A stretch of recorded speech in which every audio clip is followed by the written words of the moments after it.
യെരൂശലേമെൻ ഇമ്പവീടേ, എപ്പോൾ ഞാൻ വന്നു ചേരും. യെരൂശലേമെൻ ഇമ്പവീടേ, എപ്പോൾ ഞാൻ വന്നു ചേരും. ധരണിയിലെ പാടും കേടും എപ്പോളിങ്ങൊഴിയും.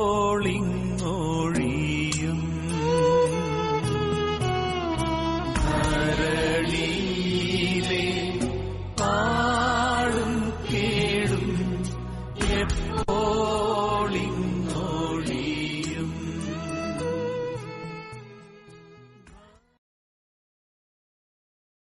ഇന്നത്തെ നമ്മുടെ ചിന്തയ്ക്കായിട്ട് ഉൽപ്പത്തി പുസ്തകം 11 അധ്യായത്തിന്റെ 1 മുതൽ 9 വരെയുള്ള വാക്യങ്ങൾ വായിക്കാം.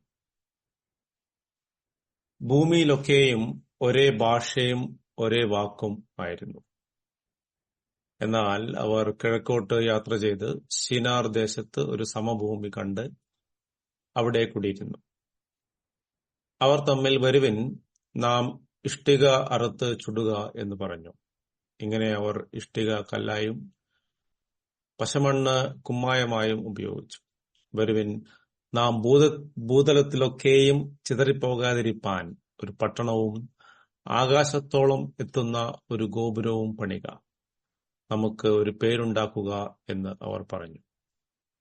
മനുഷ്യർ പണിത പട്ടണവും ഗോപുരവും കാണേണ്ടതിന് യഹോവ ഇറങ്ങി വന്നു. അപ്പോൾ യഹോവ, ഇതാ ജനം ഒന്ന്, അവർക്കെല്ലാവർക്കും ഭാഷയും ഒന്ന്, ഇതും അവർ ചെയ്തു തുടങ്ങുന്നു. അവർ ചെയ്യുവാൻ നിരൂപിക്കുന്നതൊന്നും അവർക്ക് അസാധ്യമാകുകയില്ല. വരുവിൻ, നാം ഇറങ്ങിച്ചെന്ന് അവർ തമ്മിൽ ഭാഷ തിരിച്ചറിയാതിരിപ്പാൻ അവരുടെ ഭാഷ കലക്കിക്കളക എന്ന് അരുളിച്ചെയ്തു. അങ്ങനെ യഹോവ അവരെ അവിടെ നിന്ന് ഭൂതലത്തിലെങ്ങും ചിഹ്നിച്ചു. അവർ പട്ടണം പണിയുന്നത് വിട്ടുകളഞ്ഞു. സർവഭൂമിയിലെയും ഭാഷ യഹോവ അവിടെ വെച്ച് കലക്കിക്കളകയാൽ അതിന് ബാബേൽ എന്നു പേരായി. യഹോവ അവരെ അവിടെ നിന്ന് ഭൂതലത്തിൽ എങ്ങും ചിഹ്നിച്ചു കളഞ്ഞു. സതാംപ്ടണിൽ നിന്ന് ന്യൂയോർക്ക് സിറ്റിയിലേക്കുള്ള കന്നി യാത്രയുടെ 4-ാം ദിവസം പ്രസിദ്ധമായ ബ്രിട്ടീഷ് പാസഞ്ചർ കപ്പൽ ടൈറ്റാനിക് 1912 ഏപ്രിൽ 15 അതിരാവിലെ വടക്കൻ അറ്റ്ലാന്റിക് സമുദ്രത്തിൽ മുങ്ങി. ഈ കപ്പൽ മുങ്ങുന്നതിന് മുൻപ് മനുഷ്യന്റെ സാങ്കേതിക വിസ്മയമാണെന്ന് ലോകമെങ്ങും വിശ്വസിക്കപ്പെട്ടു. പലരും ഇതൊരിക്കലും മുങ്ങുവാൻ കഴിയാത്ത കപ്പലാണെന്ന് കരുതി. പക്ഷെ അത് അനേകരുടെ ജീവഹാനിയോടെ സമുദ്രത്തിന്റെ അടിത്തട്ടിലേക്ക് മുങ്ങിപ്പോയി. ഇന്നത്തെ വചനഭാഗം പിൽക്കാലത്തിൽ ബാബേൽ എന്നറിയപ്പെടുന്ന ഒരു നഗരത്തെക്കുറിച്ചാണ് വിവരിക്കുന്നത്. ആ നഗരം നിമ്രോദ് എന്ന മനുഷ്യനാണ് നിർമ്മിച്ചത്. എബ്രായ ഭാഷയിൽ അവന്റെ പേരിന്റെ ക്രിയാരൂപം വിമതൻ എന്നാണ്. ബൈബിൾ നിമ്രോദിനെ അവൻ യഹോവയുടെ മുമ്പാകെ നായാട്ട് വീരനായിരുന്നു എന്നാണ് വിശേഷിപ്പിക്കുന്നത്. നിമ്രോദ് ശിനാർ ദേശത്ത് ബാബേൽ, എരക്, അക്കാദ്, കൽനെ എന്നിവ ഉൾപ്പെടുന്ന ഒരു വലിയ രാജ്യം സ്ഥാപിച്ചു എന്ന് ഉൽപ്പത്തി പുസ്തകം 10-ാം അധ്യായത്തിന്റെ 9-10 വാക്യങ്ങളിൽ നാം വായിക്കുന്നു. ഭൂമിയിലെ ആദ്യകാല രാജാക്കന്മാരിൽ ഒരാളായിരുന്നു അദ്ദേഹം. നഗരങ്ങളും രാജ്യങ്ങളും നിർമ്മിച്ച ഒരു മനുഷ്യൻ. അവൻ വളരെ ശക്തനും കഴിവുള്ളവനും അതിമോഹമുള്ളവനുമായിരുന്നു. യഹൂദ ചരിത്രകാരനായ ജോസിഫസ് തന്റെ യഹൂദന്മാരുടെ പൗരാണിക കാലങ്ങൾ എന്ന പുസ്തകത്തിൽ നിമ്രോദിനെ കുറിച്ച് ഇങ്ങനെ പരാമർശിക്കുന്നു: ദൈവത്തിന് ലോകത്തെ വീണ്ടും മുക്കിക്കൊല്ലുവാനുള്ള ചിന്തയുണ്ടെങ്കിൽ ഈ പ്രാവശ്യം ദൈവത്തോട് താൻ പ്രതികാരം ചെയ്യും. അതിനുവേണ്ടി അവൻ വെള്ളം ചെന്നെത്താൻ കഴിയാത്ത ഉയരത്തിൽ ഒരു ഗോപുരം പണിയും. അവരുടെ പിതാക്കന്മാരെ നശിപ്പിച്ചതിന് ഇങ്ങനെ അവൻ ദൈവത്തോട് പ്രതികാരം ചെയ്യും. ഇത് വാസ്തവത്തിലുള്ളതാണോ എന്നുറപ്പില്ല. എങ്കിലും നാം വായിച്ച വേദഭാഗം ഈ പ്രസ്താവനയ്ക്ക് സമാനമായൊരു പ്രവൃത്തിയെയാണ് വിവരിക്കുന്നത്. ജനം കിഴക്കോട്ട് സഞ്ചരിച്ച് ശിനാർ ദേശത്തൊരു സമതലം കണ്ടെത്തി അവിടെ താമസമാക്കി. തങ്ങൾ ഭൂതലത്തിലൊക്കെയും ചിതറിപ്പോകാതിരിപ്പാൻ ഒരു പട്ടണവും ആകാശത്തോളം എത്തുന്ന ഒരു ഗോപുരവും പണിക എന്ന് പറഞ്ഞു. ഇഷ്ടിക കല്ലായും പശമണ്ണ് കുമ്മായമായും ഉപയോഗിച്ച് ആ ഗോപുരത്തിന്റെ പണി ആരംഭിച്ചു. ഇത് ഐക്യത്തിന്റെയും സംഘടിത പ്രവർത്തനത്തിന്റെയും ഒരു വിജയമായി ലോകം കണ്ടേക്കാം. എന്നിരുന്നാലും ഈ പ്രവൃത്തിയുടെ വിവരണത്തിൽ ദൈവത്തെക്കുറിച്ച് യാതൊരു പരാമർശവും നാം കാണുന്നില്ല. നാം മുന്നോട്ട് യാത്ര ചെയ്യുമ്പോൾ ദൈവമില്ലാത്ത ഐക്യം അപകടകരമായ ഒരു കാര്യമാണെന്ന് വ്യക്തമാകും. കാരണം അത് ദൈവത്തിന്റെ പദ്ധതികളല്ല, മനുഷ്യന്റെ പദ്ധതികൾ നിറവേറ്റാനാണ് ശ്രമിക്കുന്നത്. ദൈവമില്ലാത്ത മനുഷ്യന്റെ ചിന്തകൾ വിഡ്ഢിത്തവും അത് നമ്മെ കലാപത്തിലേക്കും സംഘട്ടനത്തിലേക്കും നാശത്തിലേക്കുമാണ് നയിക്കുന്നത്. ദൈവത്തോടുള്ള മനുഷ്യന്റെ അഹങ്കാരത്തിന്റെ പ്രതീകമാണ് ബാബേൽ.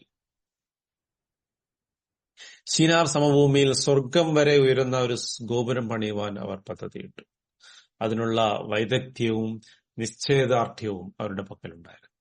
തങ്ങളെ തന്നെ പ്രശസ്തരാക്കുക, തങ്ങൾക്കൊരു നാമം ഉണ്ടാക്കുക എന്നിവയായിരുന്നു അവരുടെ ലക്ഷ്യം. എന്നിരുന്നാലും തങ്ങൾ വിശാലമായ ഭൂമിയിലെങ്ങും ചിതറിയില്ലാതായി പോകും എന്ന ഭയമായിരുന്നു അതിന് പിന്നിലുണ്ടായിരുന്നത്. സ്വർഗത്തോളം എത്തുന്ന ഗോപുരം എന്ന മഹത്തായ നേട്ടം കൈവരിച്ചാൽ അത് തങ്ങളെ തമ്മിൽ ബന്ധിപ്പിക്കുമെന്നും തങ്ങൾക്ക് ലോകചരിത്രത്തിൽ ഒരു മഹത്തായ സ്ഥാനം ലഭിക്കുമെന്നും അവർ വിശ്വസിച്ചു. എന്നിരുന്നാലും മനുഷ്യനെ സംബന്ധിച്ച ദൈവത്തിന്റെ ഉദ്ദേശം അവർ സന്താനപുഷ്ടിയുള്ളവരായി ലോകമെമ്പാടും നിറയണം എന്നതായിരുന്നു. ദൈവത്തിന് ഭൂമിയെക്കുറിച്ചുണ്ടായിരുന്ന പദ്ധതി നിറവേറ്റുന്നതിനായി അവർ ഭൂമിയെ ജ്ഞാനത്തോടെ നന്നായി ഭരിക്കുകയും അതിനെ കീഴ്പ്പെടുത്തുകയും ചെയ്യണം എന്ന് ദൈവം ആഗ്രഹിച്ചു. എന്നാൽ ഗലാത്യർ 5 നാം കാണുന്നത് പോലെ സ്വാർത്ഥ അഭിലാഷത്തെ പാപം ഭരിക്കുന്ന നമ്മുടെ ജഡത്തിന്റെ ഒരു പ്രവൃത്തിയായിട്ടാണ് നാം കാണുന്നത്. ദൈവത്തിന്റെ പദ്ധതിക്ക് വിരുദ്ധമായി ദൈവത്തോട് മത്സരിച്ചാണെങ്കിൽ പോലും അവർ ഒരു സ്ഥലത്ത് ഒരുമിച്ച് ജീവിക്കുവാൻ തീരുമാനിച്ചു. അവരുടെ ഭാഷയെ കലക്കി കളഞ്ഞുകൊണ്ട് ദൈവം ആ പദ്ധതിക്ക് വിരാമമിട്ടു. അവരെ ലോകത്തിന്റെ വിവിധ രാജ്യങ്ങളിലേക്കും മനുഷ്യ സമൂഹങ്ങളിലേക്കും ചിതറിച്ചു കളഞ്ഞു. മനുഷ്യന്റെ മത്സരങ്ങൾക്കിടയിലും ദൈവം തന്റെ പദ്ധതി നിറവേറ്റി. ഈ സാഹസത്തിലൂടെ ഏക ഭാഷ എന്ന അനുഗ്രഹം മനുഷ്യരാശിക്ക് എന്നേക്കുമായി നഷ്ടമായി. ദൈവത്തിന്റെ സഹായമില്ലാതെ മനുഷ്യൻ ദിവ്യശക്തിയും സുരക്ഷിതത്വവും നേടുവാൻ ശ്രമിക്കുന്നതിന്റെ ഉത്തമ ഉദാഹരണമാണ് ബാബേൽ. ദൈവത്തിൽ ആശ്രയിക്കുന്നതിന് പകരം അവർ സ്വന്തം പരിശ്രമത്തിൽ വിശ്വസിക്കുന്നു. സമ്പത്ത്, മതം, വിദ്യാഭ്യാസം, നല്ല ജോലി, സാങ്കേതിക വൈദഗ്ധ്യം അല്ലെങ്കിൽ ഒരു മനുഷ്യൻ വലിയവനാകുവാൻ കഴിയുന്ന മറ്റേതെങ്കിലും മാർഗങ്ങളിലൂടെ സുരക്ഷിതത്വം കൈവരിക്കുവാൻ എല്ലായ്പ്പോഴും എന്ന പോലെ ഇന്നും നാം ശ്രമിക്കണം.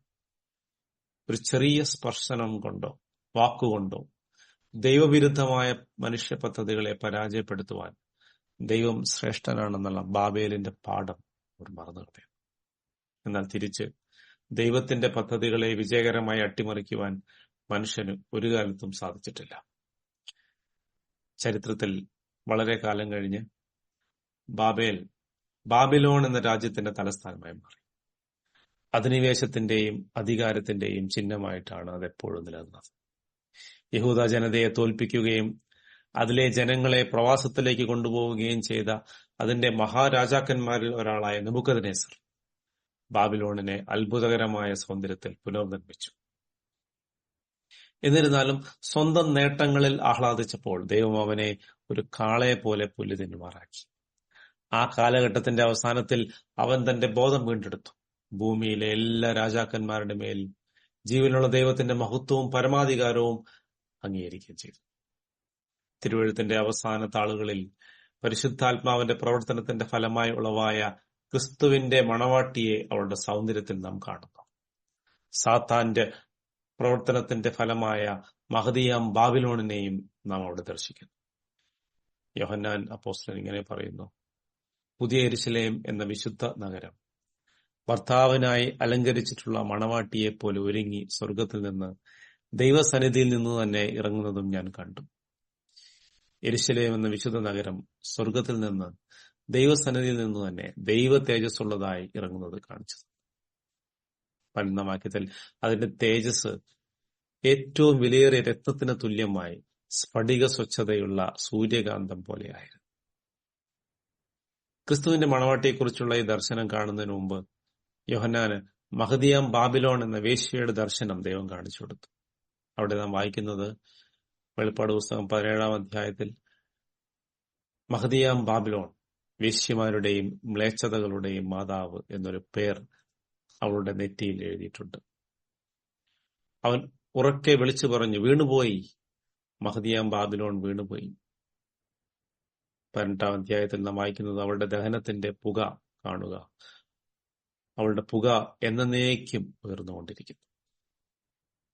ബാബിലോണിനെ എല്ലായ്പ്പോഴും മഹാനഗരം എന്നാണ് വിളിക്കുന്നത്. വെളിപ്പാടിൽ 11 തവണ ഈ പ്രയോഗം നാം കാണുന്നു. ഈ ലോകത്തിൽ വലിയവരാകുവാനും പേര് സമ്പാദിക്കുവാനും മനുഷ്യരുടെ അംഗീകാരവും ബഹുമാനവും നേടാനും ആഗ്രഹിക്കുന്ന എല്ലാവരും ഈ ബാബിലോൺ നഗരത്തിൽ ഉൾപ്പെട്ടവരാണ്. യെരുശലേമിനെ വിശുദ്ധ നഗരം എന്നാണ് നാം വേദപുസ്തകത്തിൽ കാണുന്നത്. വിശ്വാസത്തിന്റെ വിശുദ്ധിയിലും ദൈവത്തോടുള്ള അനുസരണത്തിലും കൃപയാൽ ദിവ്യ സ്വഭാവത്തിന് കൂട്ടവകാശികളായവർ ആത്മാവിലൂടെ ദൈവം വസിക്കുന്ന പുതിയ യെരുശലേമിലേക്ക് ഒരുമിച്ച് പണിയപ്പെടും. ഈ സ്വർഗീയ നഗരമായ യെരുശലേം പുതിയ ആകാശത്തിൽ നിന്ന് പുതിയ ഭൂമിയിലേക്ക് ഇറങ്ങും. അത് ദൈവം ശില്പിയായി നിർമ്മിച്ചതും അടിസ്ഥാനമുള്ളതുമായ നഗരമാണ്. കുഞ്ഞാട് വെളിച്ചമായിരിക്കുന്ന ആ നഗരം ദൈവസാന്നിധ്യത്താൽ നിത്യമായി അനുഗ്രഹിക്കപ്പെട്ടിരിക്കും. സ്വർഗീയ യെരുശലേമിന്റെ ഭാഗമാകുവാനുള്ള ഏക വഴി യേശുവിനെ കർത്താവായി സ്വീകരിക്കുകയും അവനെ അനുഗമിക്കുകയും ചെയ്യുക എന്നതാണ്. കാരണം അവനാണ് അതിന്റെ വെളിച്ചവും മൗത്തും. നാം അവനെ മുഖാമുഖമായി കാണേണ്ടതിന് ആ സ്വർഗീയ യെരുശലേം എത്രയും വേഗം പ്രത്യക്ഷമാകണമെന്നായിരിക്കണം നമ്മുടെ ആഗ്രഹം.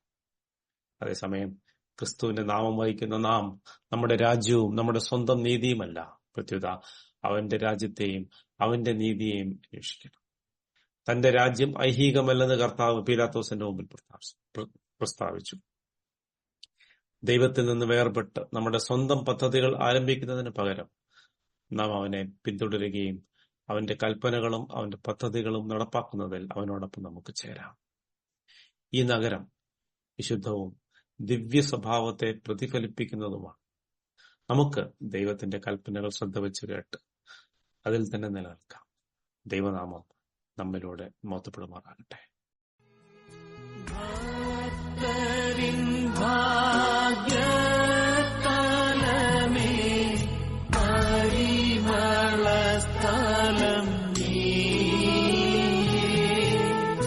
ഭക്തരിൻ ഭാഗ്യതലമേ പരിമളസ്ഥലം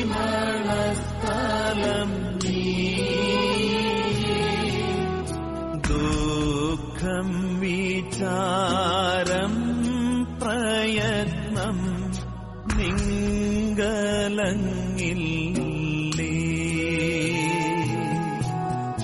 ദുഃഖം വിചാരം പ്രയത്നം നിങ്കലങ്ങില്ലേ